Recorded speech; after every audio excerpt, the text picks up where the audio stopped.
Every day on this channel, we go through everything that Donald Trump says on Truth Social over the last 24 hours. And today's going to be a very quick but substantial video because Trump declared himself the Tariff King, posting this picture right here. And this is because Donald Trump just launched another tariff war over Greenland. So let's look at that. Trump says we have subsidized Denmark and all of the countries of the European Union and others for many years by not charging them tariffs or any other forms of remuneration. Now, after centuries, it's time for Denmark to give back. World peace is at stake. China and Russia want Greenland, and there is not a thing that Denmark can do about it. They currently have 2 dog sleds as protection, one added recently. Only the United States of America under President Donald J. Trump can play in this game, and very successfully at that. Nobody will touch this sacred piece of land, especially since the national security of the United States and the world at large is at stake. On top of everything else, Denmark, Norway, Sweden, France, Germany, the United Kingdom, the Netherlands, and Finland have journeyed to Greenland for purposes unknown. This is a very dangerous situation for the safety, security, and survival of our planet. These countries who are playing this very dangerous game have put a level of risk in play that is not tenable or sustainable. Therefore, it is imperative that in order to protect global peace and security, strong measures be taken so that this potentially perilous situation ends quickly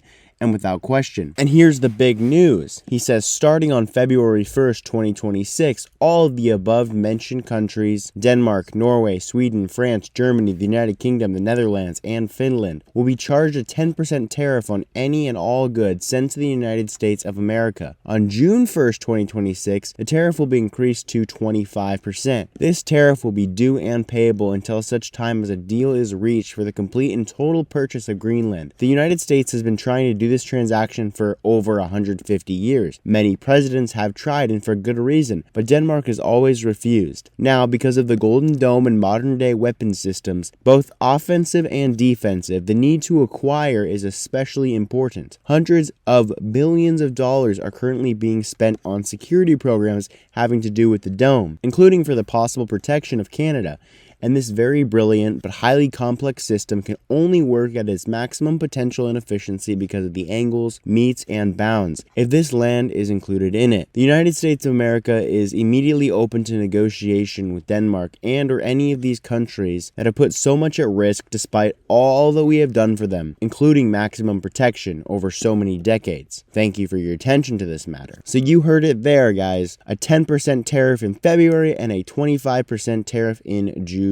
Okay, and not only did Trump go after Europe, he also went after the Wall Street Journal. He shares this, saying a front page article in the fake news Wall Street Journal states, without any verification, that I offered Jamie Dimon of JP Morgan Chase the job of Fed chairman. This statement is totally untrue. There was never such an offer, and in fact, I'll be suing JP Morgan Chase over the next 2 weeks for incorrectly and inappropriately debanking me after the January 6th protest. A protest that turned out to be correct for those doing the protesting. The election was rigged. Why wouldn't the Wall Street Journal call me to ask whether or not such an offer was made? I would have very quickly told them no, and that would have been the end of the story. Also, one was led to believe that I offered Jamie Dimon the job of Secretary of the Treasury, but that would be one that he would have been very interested in. The problem is I have Scott Bessent doing a fantastic job, a superstar. Why would I give it to Jamie? No such offer was made there or even thought of either. The Wall Street Journal ought to do better fact checking, or its already strained credibility will continue to dive. Thank you for your attention to this matter. And finally, he talks about Biden, saying everyone is asking about the auto pen. What was done is totally illegal, and anything signed that way is of no further force or effect. The person who worked the auto pen had no idea whether or not Biden approved of what he was doing. There was no order in writing, and it was an absolutely illegal act perpetrated by the radical left insurrectionists who illegally ran the Biden administration. Every one of them should be arrested for what they've done to our country. They didn't win the presidency, but when you think of it, neither did Joe Biden. The whole thing was rigged. There must be a price to pay, and it has to be a big one. All right, and so that was everything that the president said today. We heard him talk about tariffs, starting with a 10% tariff in February February on European countries, raising to a 25% tariff in June, with the goal of facilitating a sale of Greenland to the United States of America. A very short video today, but we'll see how this affects the stock market in the coming days and whether or not it actually brings people to the table. As always, if you want to support this channel, consider subscribing, and I am out.